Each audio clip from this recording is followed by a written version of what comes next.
he felt it a moral obligation to explain to the Jewish people that the ones they think are defending them and protecting them are failing them disastrously, that this is careening out of control, and that something has to change.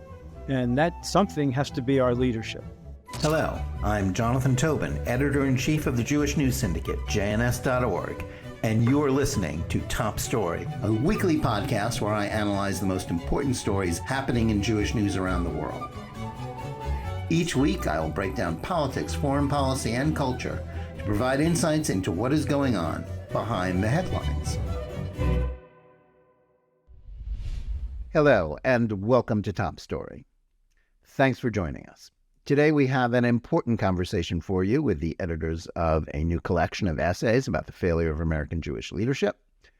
But before we start, I want to encourage everyone to like this video and podcast, subscribe to JNS, and click on the bell for notifications. I also want to remind you that you don't have to wait a full week for more Top Story analysis. There is a daily Top Story podcast where I share more news and analysis with you about the most significant issues we're facing today. You can find the daily show under Top Story with Jonathan Tobin on the JNS channel on Apple, Spotify, Google Play, or wherever you get your podcasts. Also, I'd like to let you know that JNS is also on Telegram. You can find the latest news, including Top Story and other JNS TV content there, by subscribing. And now to today's program. Are American Jews ill-served by the leaders of the organizations that purport to represent them on public policy and communal issues? Or is it that the organizations and the feckless leaders of most of them are merely the inevitable product of a Jewish population, the majority of which is not particularly focused on Jewish security, Israel, or a threat from antisemitism that cannot be aligned with political forces they already detest? The answer is that both of these things can be and are true. But it was particularly brought into focus last month when the Biden White House unveiled its much ballyhooed strategy paper to counter anti-Semitism. As I wrote at the time, the paper consisted mostly of pious pronouncements against hate, but very little in the way of a focused response to the most virulent and dangerous threats facing the American Jewish community. It was also tainted by the inclusion of definitions of anti-Semitism that essentially negated the focus of the main definition, that of the International Holocaust Remembrance Alliance, which the paper supposedly embraced. It was also undermined by the fact that those who wrote it officially consulted with CARE, an Islamist group that is itself a source of anti-Semitism. And it also paired anti-Semitism with the largely fake battle against Islamophobia that is primarily focused on silencing those who note the anti-Semitism of the Muslim world, and on top of that was being put forward by an administration that has made the implementation of diversity, equity, and inclusion, DEI, indoctrination throughout the government that is itself an enabler of anti-Semitism. Yet most Jewish leaders were happy to endorse the plan and to bash those who had the temerity to point out its shortcomings, and why the whole affair was an exercise in futility, if not entirely counterproductive. How did it come about that American Jews are so badly led? Why is it that so much of organized Jewish life is now devoted to causes that has little to do with ensuring the security of Jews or that of Israel? The explanation is complicated and has much to do with the facts about a Jewish population that has undergone massive demographic change involving intermarriage and assimilation, in which a sense of Jewish peoplehood has been downgraded, if not totally abandoned, in recent decades. Outside of Orthodox enclaves and the minority of Jews who have embraced political conservatism, the notion of a particularist faith and the importance of Jewish nationalism as expressed in Zionism has lost favor as the universalist element of Judaism, and Jewish identity, always present but never before dominant, has overwhelmed the particular. This has left Jewish groups who reflect these tendencies poorly prepared to defend Israel against slanders and public pressure. But perhaps even more alarming is the way Jewish leadership seems utterly unprepared to push back against the rise of a woke leftist movement that has, in the name of anti-racism, been prepared to lump in the Jews and Israel, along with other whites, in the category of privileged oppressors who must be forced to apologize and make amends to the people of color they are supposedly oppressing.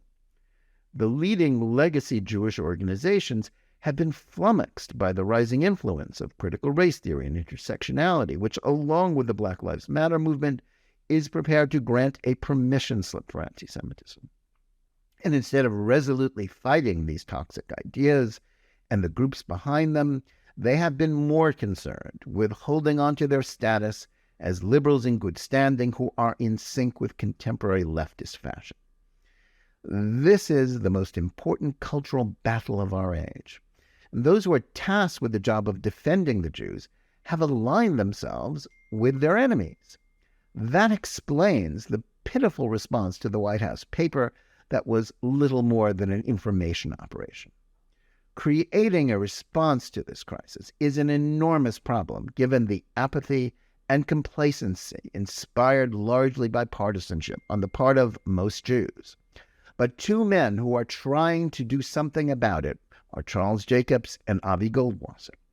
As part of the response, they have compiled a new book of essays by many important Jewish writers and thinkers about this dilemma, one of which I have to admit is by me, titled Betrayal, the Failure of American Jewish Leadership. And I'm pleased to have them with us today.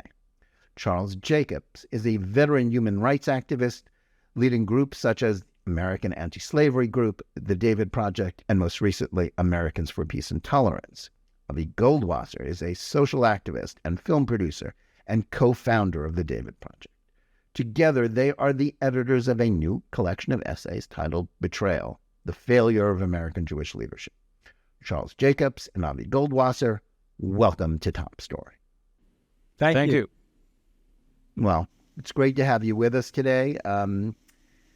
I want to thank you for taking the time. And gentlemen, let me start by asking about the origin of this collection that you've compiled and why you felt it was necessary to address the issue of Jewish leadership itself as a crisis, rather than just focus, as many people do, on the issues of concern.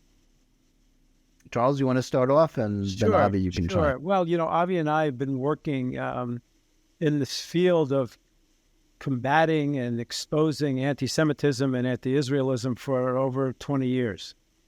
And it's been a great career. It's been a great time, very frustrating. We've met the best people in the Jewish world doing this alongside of us. We went through the media, the professoriate, fighting Farrakhan, fighting the left, all kinds of anti-Semitism. And we concluded fairly recently that unless Jewish leadership changes, we and all of the wonderful people that we've worked with in grassroots groups, if the Jewish establishment doesn't change, we may not prevail. And it's a very contentious thing to have internal fights in the Jewish community. There are many people on our side who would rather not have these fights. But we felt it a moral obligation to explain to the Jewish people that the ones they think are defending them and protecting them are failing them disastrously, that this is careening out of control, and that something has to change. And that something has to be our leadership. Avi, where do you come in on that? Yes, so my background is in business, and in business that success depends on leadership. All successful companies have great leadership. All successful countries have great leadership. An army wins with great generals. So if we have incompetent leaders, we cannot win. So Charles and I started working on campus really as a way of drawing attention to the problem and get Jewish leadership to come in on campus and support the students. We didn't think we could do it all by ourselves, but we didn't succeed in convincing them that this is a serious enough issue. We spoke to all the major organizations, ADL, AJC, the local federal. They didn't support the students on campus. So we concluded that without the resources and the collective genius of the Jewish community applied to Jew hatred, we cannot win by ourselves. So therefore, we pivoted to addressing how do we get Jewish leadership to do their job, to fulfill their fiduciary responsibility to the community, as opposed to spending so much time on other people's issues. So leadership is important. We cannot win without good leadership, and therefore that's the purpose of the Jewish Leadership Project. We got to get good leaders. And as you know, Jewish leaders are not elected. They're anointed by donors. So the key here is that donors are not holding their selection of leaders accountable. And without accountability, we'll continue to fail. That's an excellent point, and we can go into the question of the donors, of the Jewish people helping to select the leaders in a little bit. But I should note that this book was largely compiled nearly a year and a half ago, but the problem has clearly only grown since these essays were first written. And I'd cite the unveiling of the White House strategy paper on anti-Semitism last month to illustrate this. In your opinion, how did that exercise reveal some of the truths about the nature of Jewish leadership that your efforts have been trying to expose? If I may, Charles? Yeah. So I think you're right that plan exposes the problem in an indirect way. I think as many Jewish leaders are so proud of the pronouncement, they miss the bigger point. This is happening after 20 years of growing hostility, and all it does is say some nice words. There's very little action associated with it. I happened to hear Deborah Lifstead talk about it in a recent Zoom session, and she says all the right things. But as was pointed out to her, the proof is in the action. And we can criticize what they did and didn't do in terms of pronouncement, but it's a good start. And in fact, we think it's an opportunity for the Jewish leadership to hold the administration accountable to their words. Take action. And the simplest action is in the universities. They can cut funding tomorrow. They can deal with the CUNY situation or any university. It's all about actions, not words. And so we'll wait to see what Jewish leadership does. So if the document, at best, is a good start, it's a nice declaration, but unless there's a follow-up with actions, and quickly, it's meaningless. Well, I'll just respond to that, Charles, but you can certainly weigh in. I think, what you say is unexceptionable, but of course, at its heart, the problem is that this is an administration that is itself very deeply involved. We can go into the details, as I've done in other things I've written and other podcasts, about how, the flaws in the strategy paper, which I think compromise it. But this is also an administration that itself is fully committed to the woke catechism of DEI, of diversity, equity, and inclusion, which I think, along with its, companion theories, critical race theory, and intersectionality, granted permission slip for anti-Semitism. So expecting the people behind it, the people who are supposed to implement it, to take action, as you say, on the universities, the problem at CUNY with anti-Semitism, blatant anti-Semitism there, the idea that they're going to defund universities that are doing the things that they support seems to me a little, that's sort of magical thinking. And I think Jewish leadership, as you rightly call them out, is completely uninterested in addressing that basic problem.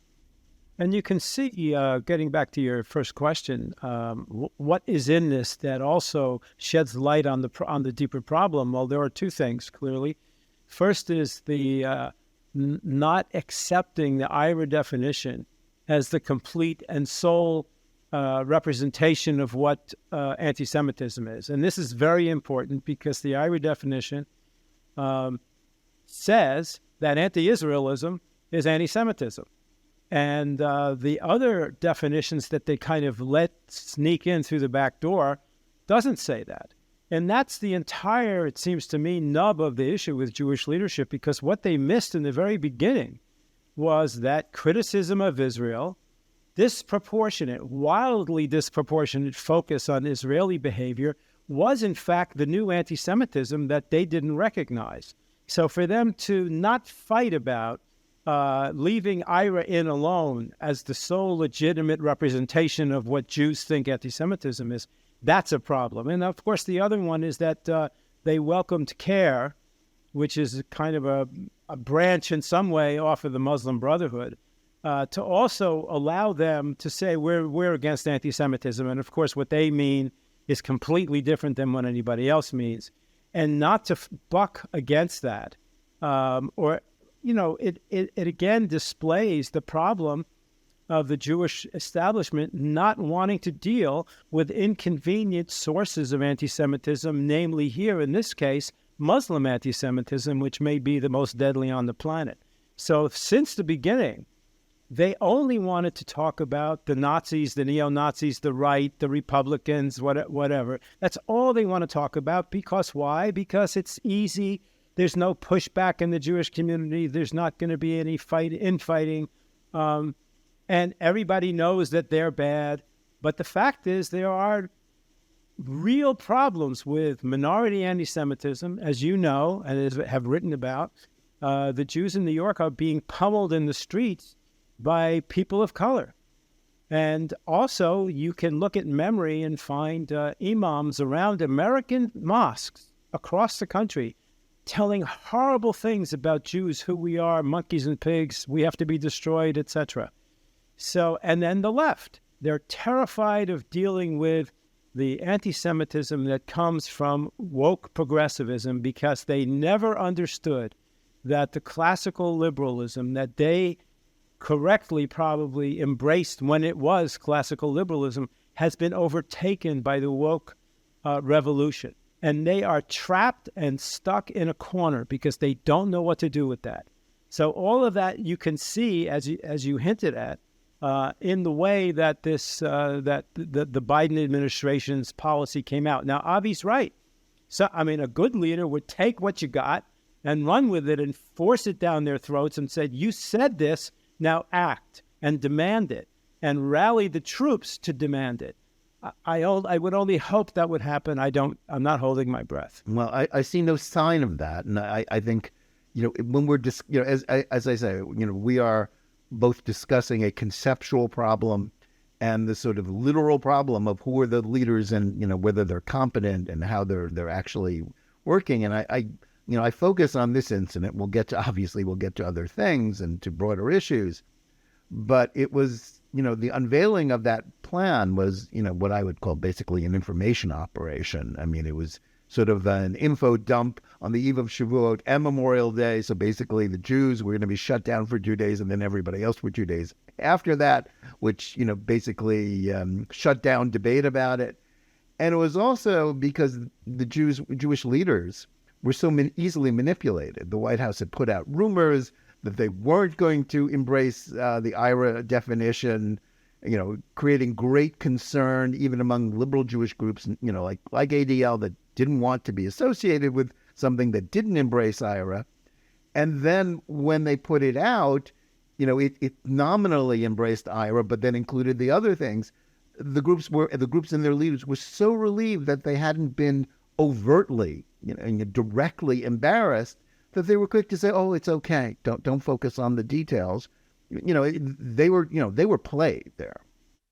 Yeah, I think in our book, that's. I'm sorry, Avi. In our book, we have Richard Landis, who writes wonderfully about all of these things, and he has a kind of a syllogism. It goes like this: I don't want to fight. That's the major premise. Syllogism. I don't want to fight. Minor premise. I don't want to believe you're so malevolent that I have to fight you. Conclusion, you're not so bad. So this is the way that the Jewish leadership has taken to deal with all of the sources of anti-Semitism that they don't want to deal with. You're not so bad. And you just did a replication of it here. The Biden administration set them up to be able to say, we got what we wanted. We don't have to fight. And the not having to fight is a great thing for them to hear. Yeah. Avi, you got cut off. What did you want to add here? I was that it's not hard to play Jewish leaders. They're very susceptible to good intentions and words.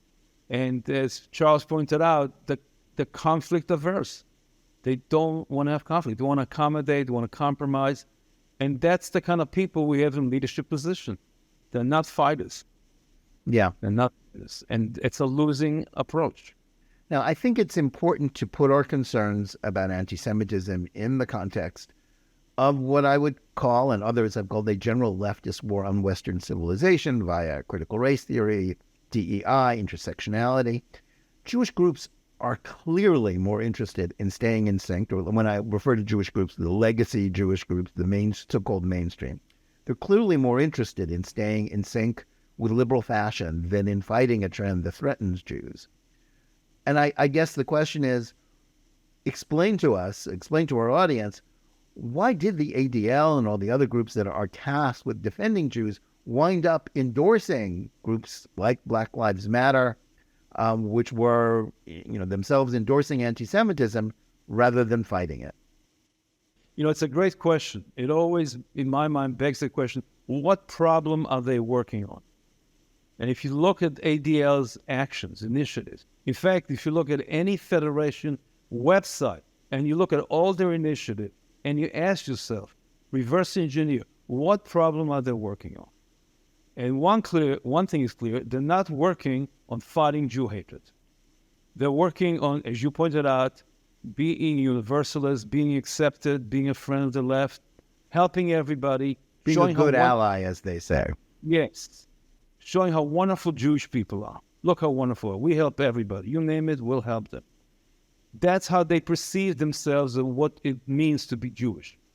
And they don't feel threatened enough to prioritize protecting the Jewish community above all the other concerns, which are valid too. We should help others, but not at the expense of not protecting the community.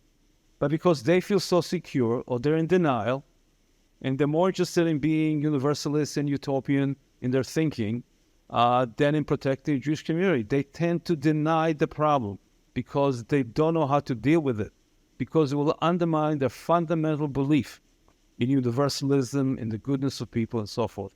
They still believe in reciprocity. And for everything we've done, they still believe we can get allies. So it's a kind of, in my mind, delusional and a failure to accept reality, as unpleasant as it is. That's very true. Now, a lot of the focus of this topic, and to some extent your book, has been on the ADL, which was something that I wrote about for you.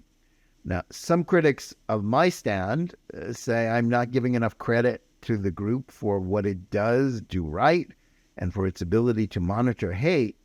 But do you think the changes in that group in recent years, and I think it is about more than just the replacement of Abe Foxman, who had been its director for decades, with Jonathan Greenblatt, former Obama White House staffer, what does that tell us about what's wrong with the organized Jewish world, about what happened internally to the ADL?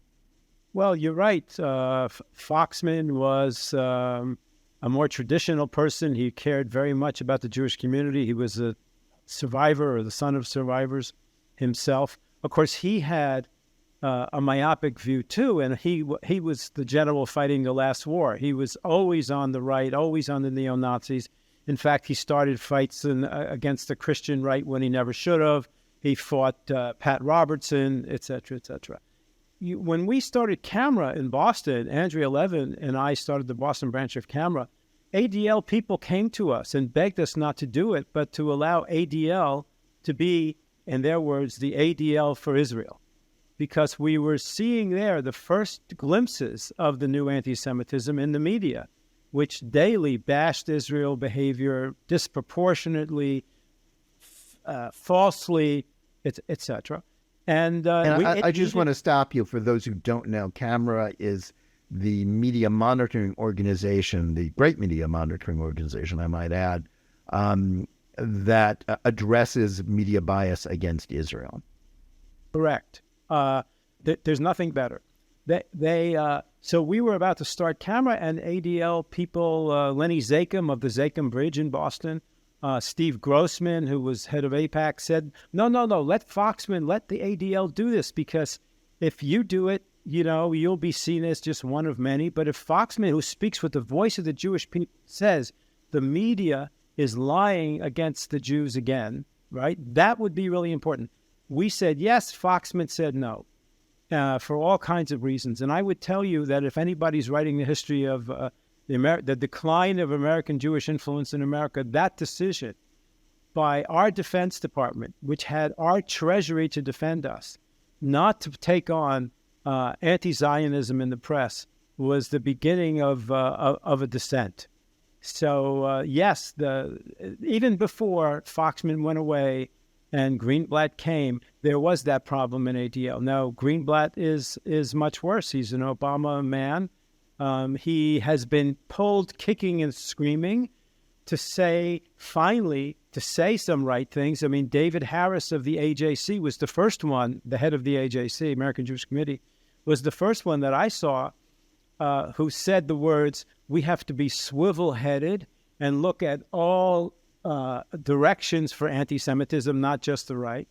But the ADL doesn't really want to do what needs to be done. And just a proof point, they testified in Congress along with Mort Klein, who is the only one of the Jewish establishment leaders who is not failing. He's the only one who has the courage to speak out. And the ADL had all of this data that said the worst societies, the most anti-Semitic societies around the world and in Europe and in America for anti-Semitism are unfortunately, Muslim societies. That's ADL data. And yet when Klein said this to the Congress, the ADL pushed back and said, well, we don't talk about other victimized minorities in America. Of course they have prejudice.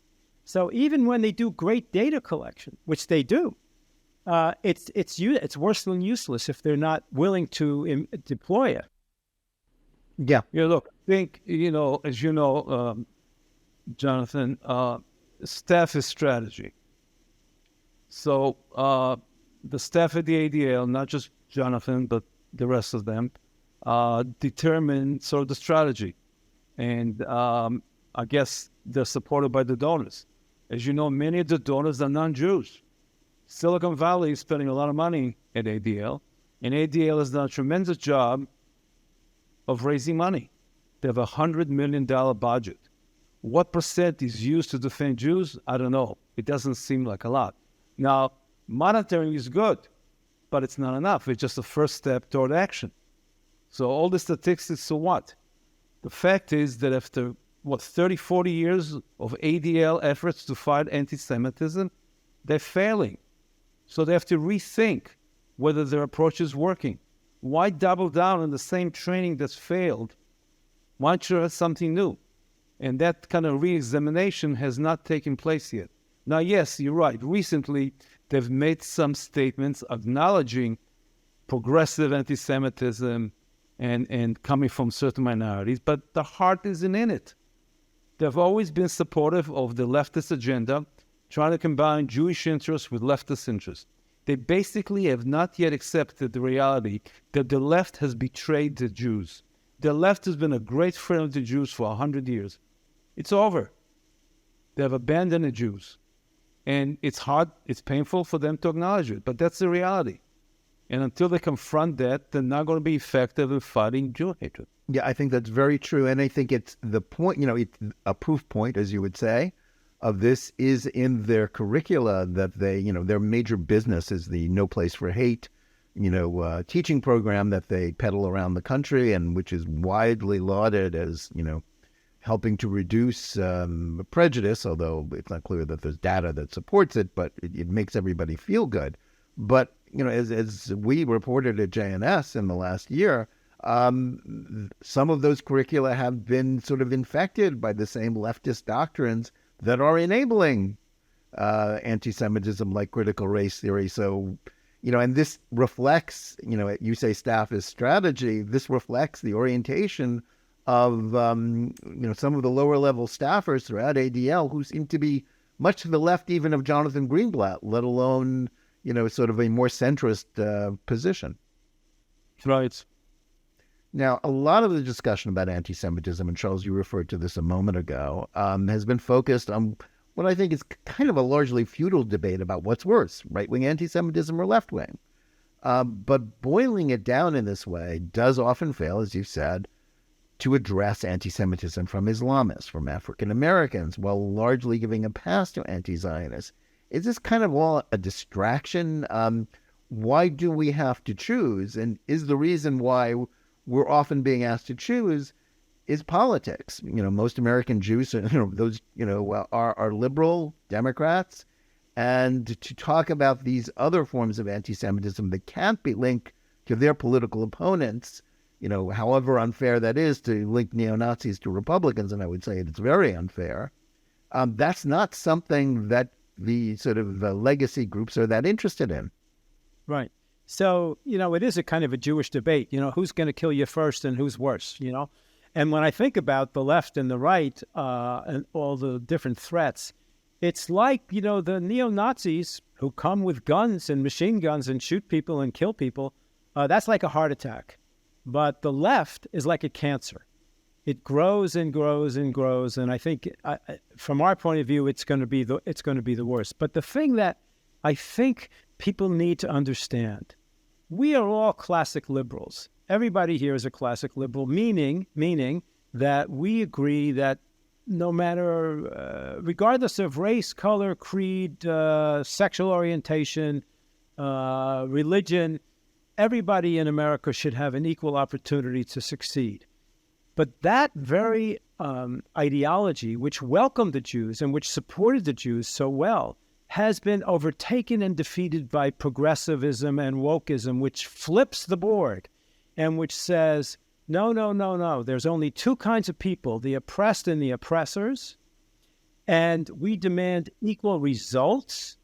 And any non-equal result, if there's a more Jewish lawyers per proportion than there are Latino lawyers, there's only one meaning that you can have deduced from that, and that is the Jews, the ones on top, the successful ones, have oppressed the ones underneath it. And guess who is the most successful and the most oppressors? It's us.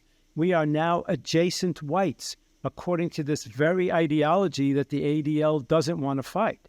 So they grabbed on to classic liberalism, and they don't want to acknowledge that it's being defeated by something that is going to make the Jews a bad people, not a good people.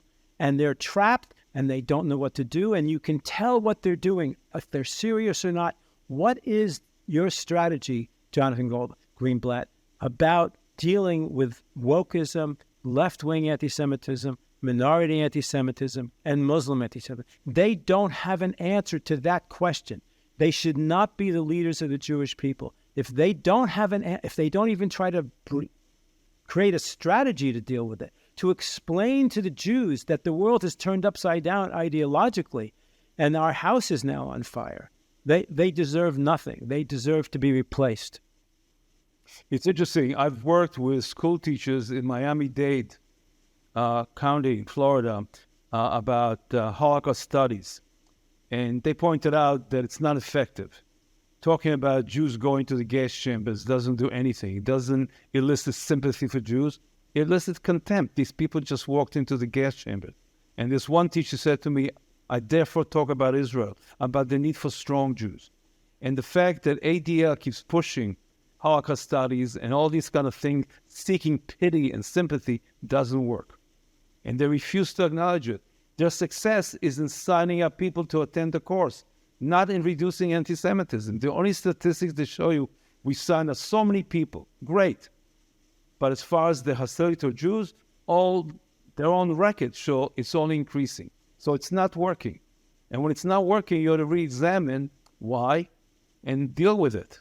And that's not what they're doing. Yeah, I think there you're alluding to a major, unexplored issue within American Jewry, that is the obsession with Holocaust education. Now, of course, honoring the memory of the Holocaust is a sacred cause. It's important, and not just for honoring, the survivors and the 6 million, but for the future of the Jews. But I think that if there's anything we should have learned in the last generation, is that the explosion of Holocaust education, it's a cottage industry, has done nothing to lower anti-Semitism. In fact, may be making it worse, because so much of the Holocaust education is universalist and trying to water down the actual story of the targeting of Jews, of that anti-Semitism is a political strategy. It's not merely commonplace garden variety being mean to people, and therefore it doesn't do the job at all. In fact, it may well be hurting more than it's helping.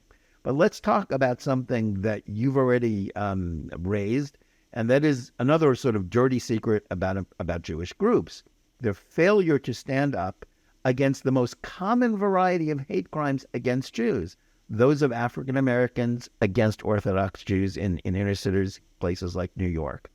Why were liberal groups so slow and then so ineffective in speaking out about what is rightly described as an epidemic of anti-Semitic violence in places like Brooklyn and New York? Well, it's part of the liberal or the woke view about the behavior of minority groups. These people are seen only as oppressed and don't have agency, and you just can't criticize whatever they do because whatever they did is caused by somebody else. And so applied to beating up Jews is, it's the same. It's the same template. Plus, they're afraid. Plus, they don't know what to say about it. We suggested to the ADL a long time ago with documentation. Farrakhan may be the most dangerous anti-Semite in America. I mean, if a neo-Nazi's on the street corner saying bad things, some Jew might punch him. No one's going to punch Farrakhan. Farrakhan now reaches millions He's got bodyguards. of people, millions of people on the net. And we suggested his mission is to convince Black Americans that Islam is the path to peace. Well, the fact is that today, Muslims in Africa have Black slaves. And we caught Farrakhan 20 years ago denying that the Sudanese Muslims raided, killed, and enslaved Black Christians in Sudan. And he was embarrassed, and he had to step away from it. And we begged Abe Foxman to take this. And, we were freeing slaves as well. We were not just using this opportunistically. But still, it's an important thing. And why won't they do that? I mean, here's something that can weaken one of your biggest enemies. Why won't they do that? We know why. The problem in general is a lack of courage. Jewish leaders lack courage. They're cowards, quite frankly. They refuse to speak truth to power. All right? They're very comfortable. They're complacent. Life is good for them, and they're not going to rock the boat. They don't want to incur criticism. It's always difficult to criticize blacks in general in our society for a variety of good reasons, but they're not willing to do what's right and speak the truth. So the problem continues. It's outrageous, Jonathan, as you pointed out, what's going on, and nothing. Where's the outrage? Where are Jewish leaders? All right? And there are many decent Black leaders who would support them. They recognize the problem within the Black community. I'll give you an example. We are working with Nigerian Americans. Now, the Nigerian American community is very important. They're doctors, lawyers, pharmacists. It's a very successful African community. Their people in Nigeria are undergoing a jihad where their women and children are being killed and taken as slaves. Now, if they want to do allyship, why? Think about it. Why wouldn't the Jewish community leadership do an allyship with Nigerian Americans against jihad, which we are also victims of? Because they don't want to do anti-jihad, because they're caught in this left-wing thing that, they would be called Islamophobic, right? So all of the possible tools, and we can think, if we start thinking about this, if we set Jewish brains to thinking about this, we could come up with lots of ways to help our cause. But all of the possible tools that are obviously out there, they're not going to use for ideological and political and lack of courage reasons. Yeah, I think that's very true. Now, at the heart of a lot of the issues we're addressing here in this conversation, as well as in your book Betrayal, is the question of whether traditional liberal Jewish values, as you refer to us, we're all classic liberals here, can save Jews from anti-Semitism. And if liberalism, as it's in its American iteration right now, has essentially disarmed itself in pushing back against illiberal forces that threaten Jews, that means that Jewish groups that are largely organized around support for liberal issues, so-called social justice issues, rather than Jewish defense, are bound to fail, aren't they? And given the overwhelmingly liberal views of American Jews, why would we expect them to behave any differently? Well, first of all, I think that there's been a change in the hierarchy of values. All right? I mean, liberal values are good, but you have to decide what is the most important. In Judaism, as you know, life trumps everything. You can eat pork on Yom Kippur if it's a matter of life and death. So life is the highest value that trumps. In the social justice Marxist value system, equality is the highest value. And for the sake of equality, you sacrifice life for anything else. So the transition from liberalism to wokeism is really a change in the hierarchy of values. And Jews don't fully appreciate it, and they get easily co-opted. We have to make some tough trade-offs, okay, between supporting blacks and other minorities and protecting the Jewish community. And we need to do it in a balanced way. But there's no question that the highest value is life, and as Jewish leaders, Jewish life. Jewish lives matter. Now, our current leaders are stuck, as Charles pointed out, in a certain paradigm of how they view justice, life, and so forth. And it's hard for them to get out of it. They believe this all their lives. It's hard for them to betray those values. But they refuse to acknowledge the new reality where American culture values have changed, and that hurts the Jews. And they need to deal with it. And that takes a certain courage. It comes back to courage. It's hard to point to any Jewish leader beside Mort Klein who has the courage to speak clearly about the problem and face up to it. Now, I'm not sure what the solutions are, but at least they ought to start with the problem. And unless Jewish leadership acknowledges honestly the nature of the challenges we face, we're not going to make progress. And that comes back to the people who choose them, the donors, who are also not in touch with the reality. And they're insulated. They're wealthy, comfortable, complacent. Mm-hmm.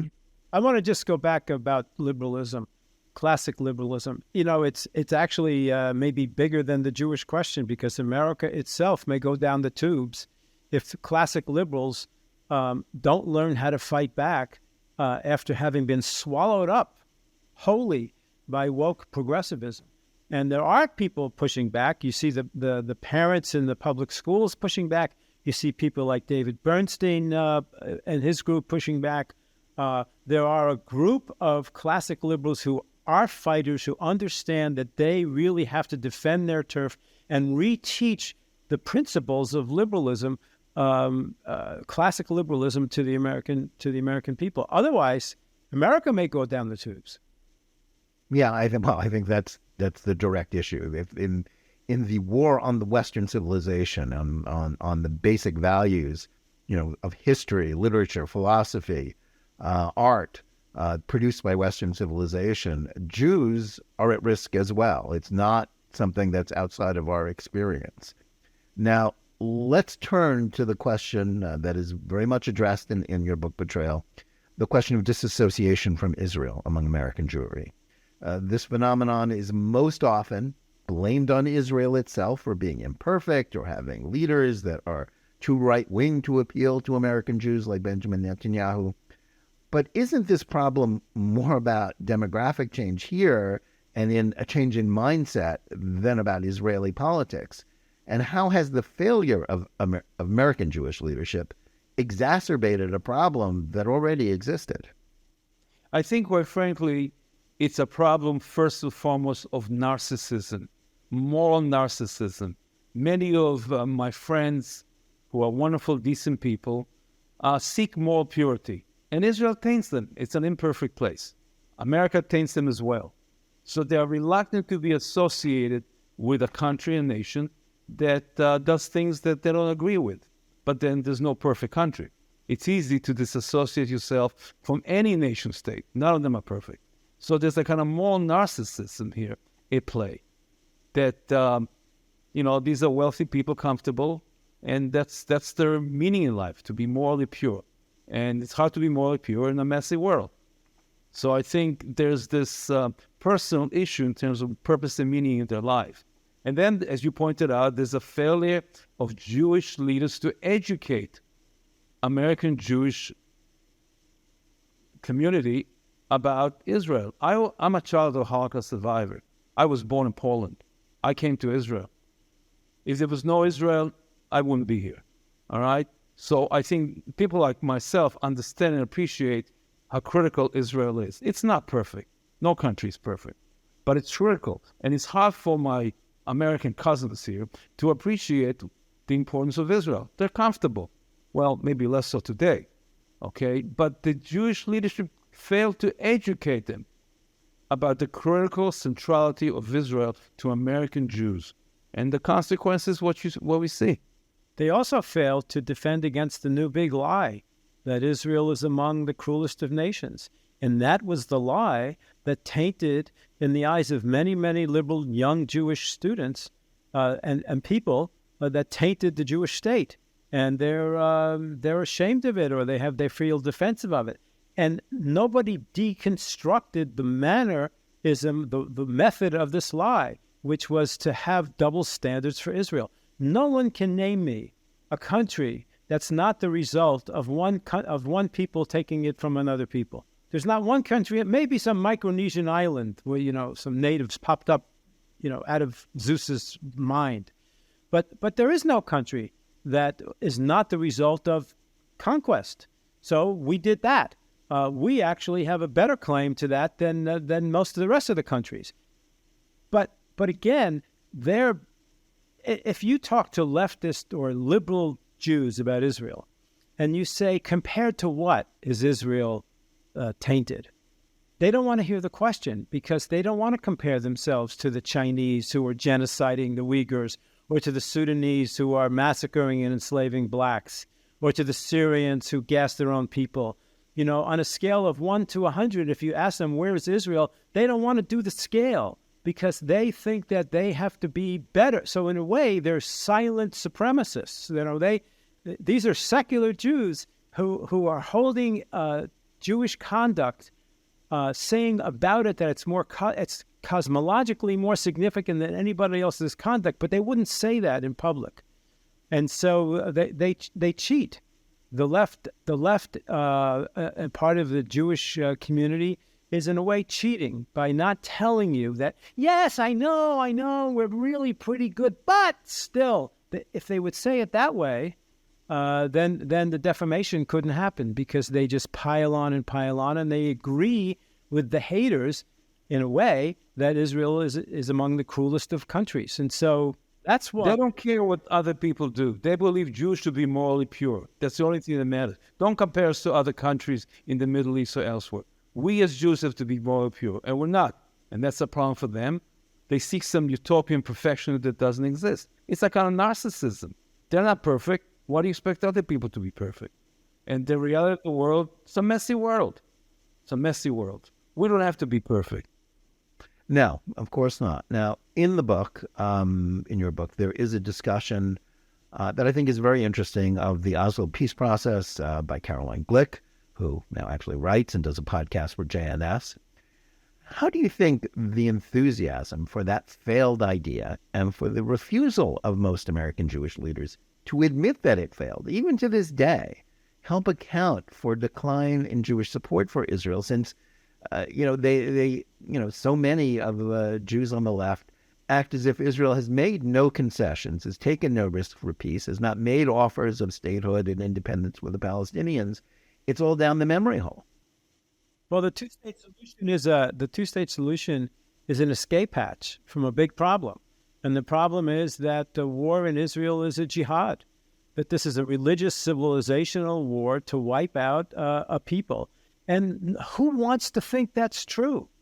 Nobody wants to think that's true. That people want to think that there would be rational actors on the other side that you could make a deal with, you could cut and deal with border lines, and it would be all over. And they so much want to believe that they've made themselves delusional about it. That's not what the conflict is about.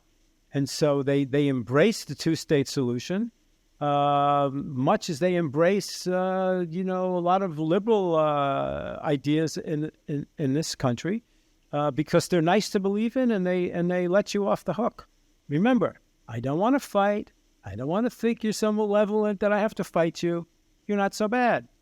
So that's, again, the two-state solution. Caroline's right. Jonathan, people have defined idealism as a coping mechanism for people who cannot accept the ugly reality of the human condition. And many of these people believe there's always a solution. There has to be a solution. They cannot exist with the fact that some things, there is no solution. It just is what it is, or not immediately. And the two-state solution gave them the answer. So now they can sleep at night because I have a solution, and only if Israel would compromise and do more. And it's a kind of mantra that's not examined. As Charles pointed out, there is no solution.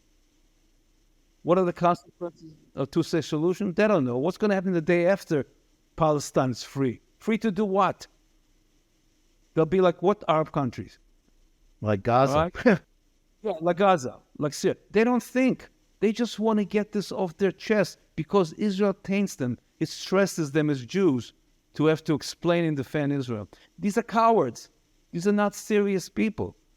Okay? And it's sad that the leadership hasn't educated them to the reality of human nature and the conditions that we live under. It's not good, but it is what it is. And we want to live and survive. That's the number one objective. Yeah, I think, you're onto something very important there, and it's something I've sometimes talked about myself, is that, we know that Israel's triumphs, its creation in 1948, made every Jew, no matter where they were in the world, religious, non-religious, Zionist, non-Zionist, stand up a little taller. We know that when Israel won in 1967, the Entebbe rescue, again, that made Jews feel good about themselves. But when Israel is under attack, largely unfairly, starting in 1982 and in every conflict since then, in which it has besmirched the big lie about apartheid, that is internalized by American Jews because it doesn't make them feel good. And rather than fight back against the lies, as some Jews do, including the people on this conversation, they just internalize it and distance themselves from Israel. Yeah, because it taints them, and they want to be perfect, they don't want to be criticized, and they refuse to acknowledge the reality of a messy world. That's the way it is. And that's why Charles's point, compared to what? Compared to any other nation in the world. That's a fair comparison. Comparing perfection, some ideal nation state that only exists in your mind. That's unfair. Of course, we'll fall short. Yes. Now, one of the great failures of American Jewish leadership that is highlighted in your book has been in education. I think for a while in the 1990s, after the 1990 Jewish population study, which had then alarming rates of intermarriage, which have since gone up exponentially, there seemed to be a recognition among Jewish professionals who, woke up and thought, well, there's going to be nobody around to pay our salary soon. That was what they needed was to do something to promote what was then called Jewish continuity, and that depended on prioritizing education. But 30 years later, the situation seems just as dismal. I have my theories about this, but what have you learned about the failure of our organized Jewish world to promote Jewish education? Well, I've got 5 grandchildren, 2 in Israel, 3 here, and I'm obsessed with how do you raise Jews in today's toxic culture. And we're fortunate because the American grandchildren have done well, but it's a big challenge. And I know that many of my friends have grandchildren who have not gotten good education. I think, again, fundamentally, Jewish leadership has failed to understand the importance of Jewish education, to instill pride, to instill reality of the Jewish condition. And I've been fighting with my grandchildren's teachers about how they view Jewish education. I'll just tell you, my grandkids were in Pittsburgh. I met with the principal of the Jewish school there. She kept telling me her mission is to teach the children that to be Jewish is to care about the other. Not about Jews, about the other. Astounding, okay? So it's a battle the parents cannot fight alone, and they need strong leadership to guide them. How do you raise proud Jews, not delusional Jews? Okay? And they haven't done that. Many Jewish schools are failing. I can tell you that in my case, my daughter put her kids in Christian schools because the Jewish schools were going woke. They sort of lost their way. All right? So it comes back to leadership with a clear understanding of human nature and how do we raise proud Jews. But I think they're too busy trying to raise woke Jews, social justice Jews. Yeah, I think certainly social justice Jews. Charles, you had something to offer on this? No, I just remember, I think that Israel, again, comes as a very central piece in this. I remember my daughters went to Maimonides in Boston, which is a wonderful Orthodox Jewish day school. It's the Ramaz of the North. And it was because we discovered that way back, they weren't preparing the students for the campus wars that we began the David Project. That was one of the reasons we began the David Project. And we actually eventually created and inserted into 100 Jewish day schools a course on how to teach Jews to defend Israel from the left or from the right, and it was good. But you can imagine how could it have been that all the Jewish day schools were going to let these kids go onto the college campuses and be abused or be defeated or be snookered without any defense? And it's just you just wonder about leadership. How did that happen? But bringing it more up to date, we keep hearing that kids who go to the Reformed Jewish schools or to the conservative Jewish schools, I mean, there's now a revolt inside the Reform movement about how much the Reform movement is leaning against Israel. If you look at Rabbi Amiel Hirsch's latest fantastically emotional sermon about saving Reform from itself. So, and this all gets into the schools. This ideology all gets into the schools. So, yeah, I think that's very true. And, I think you're right to raise Rabbi Hirsch's great statement, and let's hope he succeeds. The odds are against him within the Reform movement. But, there are, this is also one of these chicken and egg situations with the leadership and the people. As an advocate for day school education for many years myself, for a long time, I focused on the fact that they were so expensive and too pricey, quite frankly, for most middle-class Jewish families.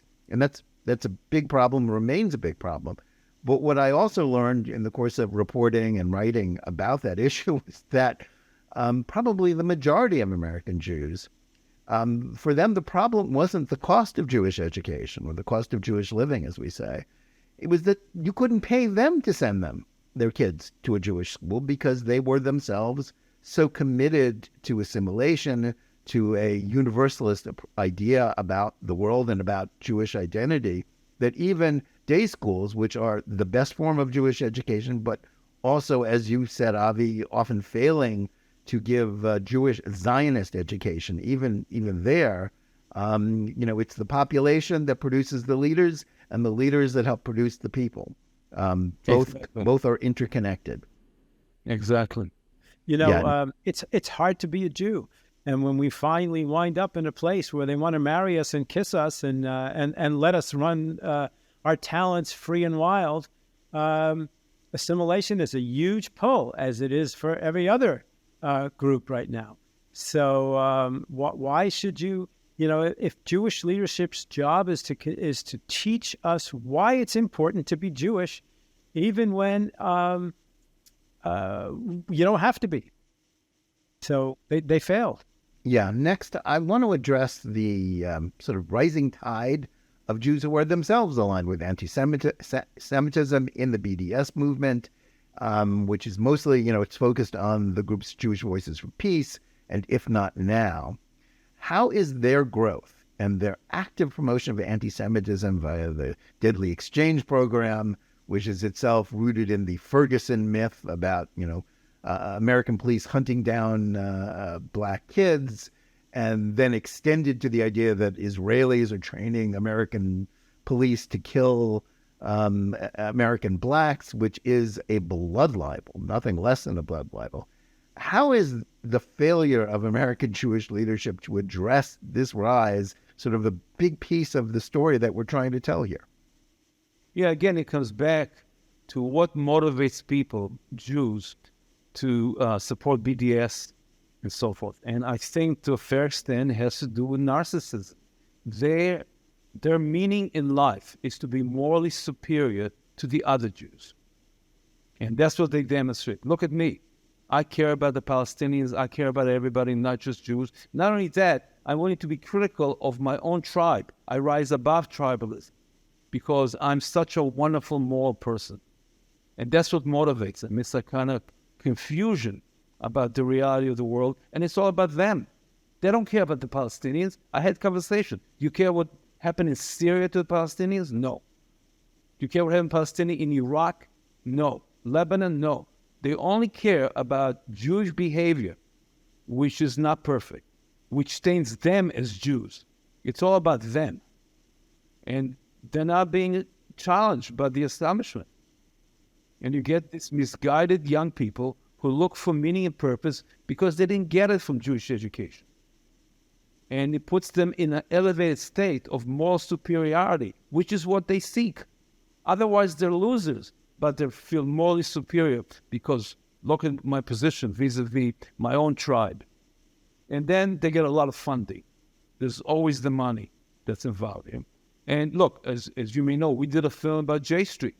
I spent a year researching it, and I've tried to understand what causes people to be so delusional not to see the reality of the situation. And it's narcissism. It's about them being wonderful people. Mm-hmm. I think it's also universalism on steroids. I mean, if you want to be in a position to say I care about all people while you only care about this little tribe, it's a wonderful way to escape the burden of Judaism, which people have found many, many ways to escape. And this is it right now. I mean, you know, as Rabbi Sachs Zeitzal said, anti-Semitism is a virus that morphs, right? And so it goes along the pattern that whatever is the worst sin in any society, that's what they charge the Jews with. Well, when having a nation state was a prerequisite for any people to express its inner values, the Jews were stateless, rootless cosmopolites. And now that universalism and globalism is the model. It's the Jewish state itself that is the sin. So I think these people are trying to escape the burdens that the rest of us have, and it's universalism on steroids with an angry universalism. Just prove I'm not that bad Jew.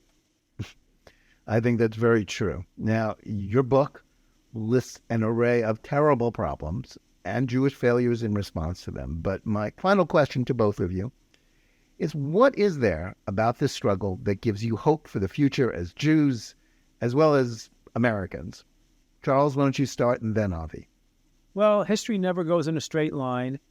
Things look very bad. An awful lot of my people are telling me to move to Israel. What are you fighting for America for? What are you fighting for Jews for? Because it's imploded, right? The Jewish leaders have put all our eggs in an imploding liberal basket. It's not going to be good. I think that it's too early to make that call. I think that there is, and I see a revolt on the part, unarticulate so far, unorganized so far. But there is a natural revolt on the part of the American people who don't want to lose this magnificent gift of having a liberal society, which is being taken away from them. So I think there's a lot of fight left in all of us to go. And I also think that the anti-Semitism has an interesting aspect. It also unites Jews. It also frightens Jews. Avi and I had this conversation with Jewish intellectuals all the time.